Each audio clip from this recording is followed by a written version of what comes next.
President Obama aggressively pressed China this week over its country's unwillingness to fairly evaluate its currency.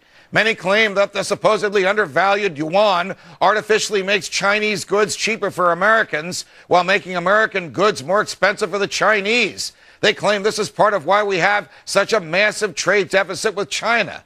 But there's a story here most Americans don't know. Economist Peter Schiff says this isn't China's fault, it's ours. Peter, welcome to Freedom Watch. It's a pleasure. Start with the currency manipulation. How legitimate are these allegations that China is manipulating its currency? And if it were manipulating its currency, what would that mean? How would they do it? Well, they're trying to maintain a peg to the dollar, which many nations around the world do, because the dollar is the reserve currency. It's not really that China is manipulating its currency. We're manipulating ours by debasing it.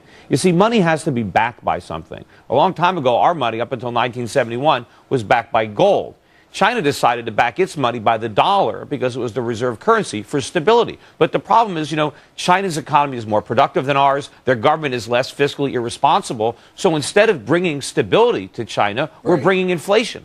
Right. Well, what would happen if Americans were free to buy all the goods they wanted from China and the Chinese were free to buy all the goods they want from the United States? Who gains from that? Them, us, or both? Everybody gains from free trade. But what's happening right now, though, is because China is trying to maintain this peg, which they shouldn't do. They should go and peg their currency to gold the way we used to do. Right. Because you can't anchor your currency to the dollar when the dollar has no anchor and, in fact, is just adrift and sinking.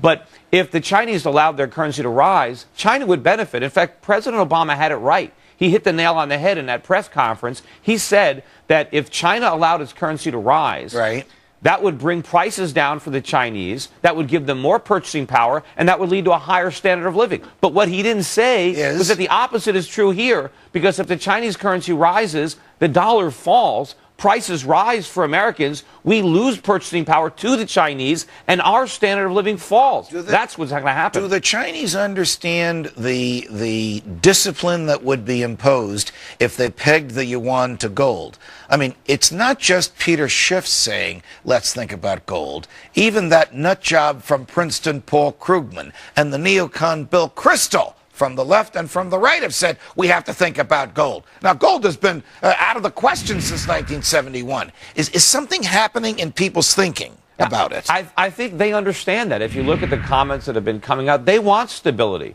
The problem is, I've used this analogy a lot. It's like the Chinese are adopting our monetary policy. So it's like a kid is in class and he wants to cheat on the exam, and he cheats off the dumbest person in the class. So now he's going to fail too. You don't want to emulate somebody who's doing it wrong, right? So if they really want stability to their monetary system, they need to anchor it to something that has intrinsic value, which is gold. And if they do that, they can have a much more stable economy. And I think they're preparing for that. China is the world's biggest gold producer, but all the gold they produce, they don't export. They're keeping it in China. Meanwhile, they have almost $3 trillion of reserves.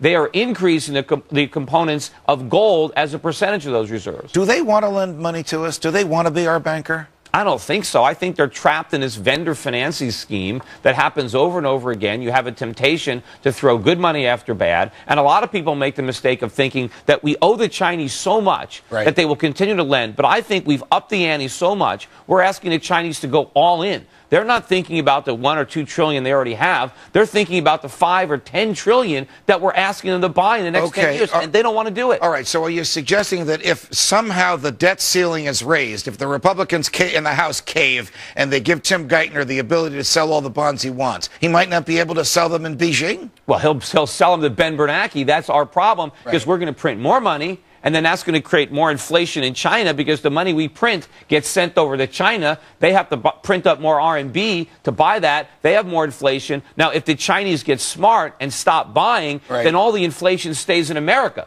All right, last question.